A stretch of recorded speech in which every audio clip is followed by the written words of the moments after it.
Pernah kepikiran gak sih, pas kita semua lagi fokus sama drama-drama politik yang, ya ampun itu lagi, ternyata di belakang layar ada pergeseran kekuatan global yang gede banget dan terjadi diam-diam. Nah, di bahasan kali ini, kita mau coba bongkar peta kekuatan baru dunia. Oke, coba kita bayangin kita loncat ke Januari 2026.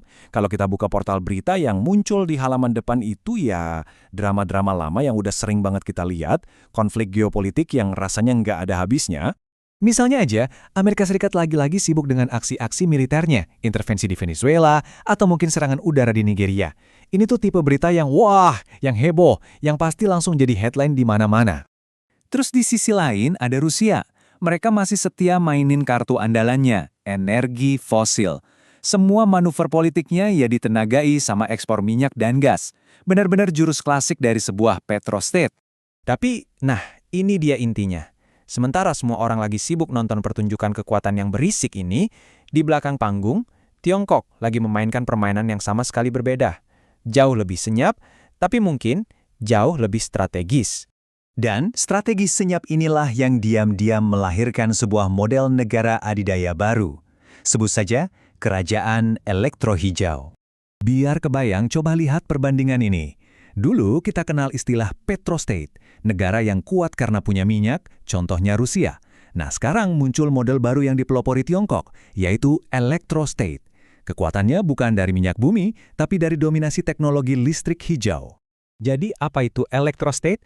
Gampangnya gini, ini adalah model superpower pertama di dunia yang kekuatannya itu bukan dibangun dari cadangan minyak di bawah tanah, tapi dari kemampuan mereka memproduksi dan mengekspor teknologi energi hijau. Terus, seberapa dominansi mereka? Coba deh, lihat angka-angka ini. Gila banget. Lebih dari 80% panel surya di seluruh dunia itu buatan Tiongkok. Baterai mobil listrik, turbin angin, mereka juga menguasai lebih dari 60%-nya. Ini bukan lagi soal unggul, ini udah kayak monopoli untuk masa depan energi dunia. Dan jangan kira ini cuma industri kecil-kecilan ya. Di tahun 2024 aja, industri teknologi bersih ini udah menyumbang 10% dari total PDB Tiongkok. Ini tuh udah jadi salah satu pilar utama ekonomi mereka. Lantas, gimana caranya produk mereka bisa murah banget?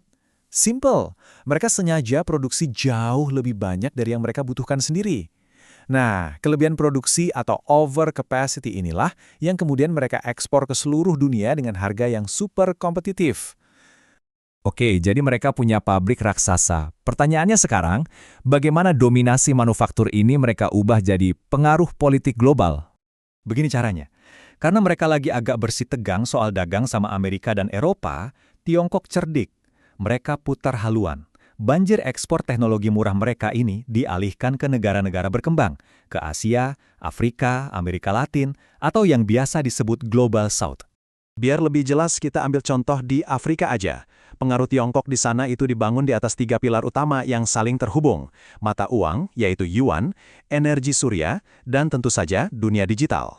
Dan ini bukan cuma teori loh, ini fakta di lapangan. Kenya dan Ethiopia misalnya udah mulai merestrukturisasi utang dolar mereka jadi utang dalam yuan. Proyek-proyek pembangkit listrik tenaga surya raksasa di Pakistan dan Kenya, semua teknologinya dari Tiongkok. Belum lagi, mereka juga sangat gencar menyebarkan model AI dan standar ekonomi digital mereka ke banyak negara. Kaulah semua kepingan puzzle ini kita satukan, efeknya luar biasa. Pada dasarnya, peta geopolitik dunia sedang digambar ulang, persis di depan mata kita. Dan ini bukan cuma soal ekspor, di dalam negeri mereka pun perubahannya masif. Lihat aja proyeksi ini. Tahun 2024, energi Tiongkok masih 86% dari fosil. Tapi target mereka di tahun 2060, angkanya dibalik total, 74% dari energi bersih. Ini bukti komitmen jangka panjang mereka. Jadi, apa artinya semua ini? Intinya, Tiongkok lagi menciptakan sebuah model ketergantungan yang benar-benar baru. Kalau dulu kita sering dengar soal jebakan utang kan? Nah, yang ini bisa dibilang lebih halus, lebih licin. Ini adalah jebakan teknologi. Ketergantungan pada produk, suku cadang, bahkan sampai ke standar teknisnya, yang semuanya ya dipegang sama Tiongkok. Kutipan dari The China Global South Project ini merangkum semuanya dengan sangat baik. Artinya pengaruh Tiongkok itu sudah begitu mengakar di banyak negara. Jadi sekarang, negara manapun yang ingin mendekat ke Amerika harus mikir 2 kali. Nanti Tiongkok gimana ya? Nah, pada akhirnya kita dihadapkan pada satu pertanyaan besar. Di satu sisi, teknologi hijau yang murah dari Tiongkok ini kan bagus banget buat mengatasi perubahan iklim. Tapi, di sisi lain, apakah kita hanya sedang menukar ketergantungan pada minyak dengan ketergantungan baru pada teknologi? Jadi, ini berkah atau justru jebakan baru? Gimana menurut kalian? Jawabannya mungkin akan menentukan arah dunia kita di masa depan.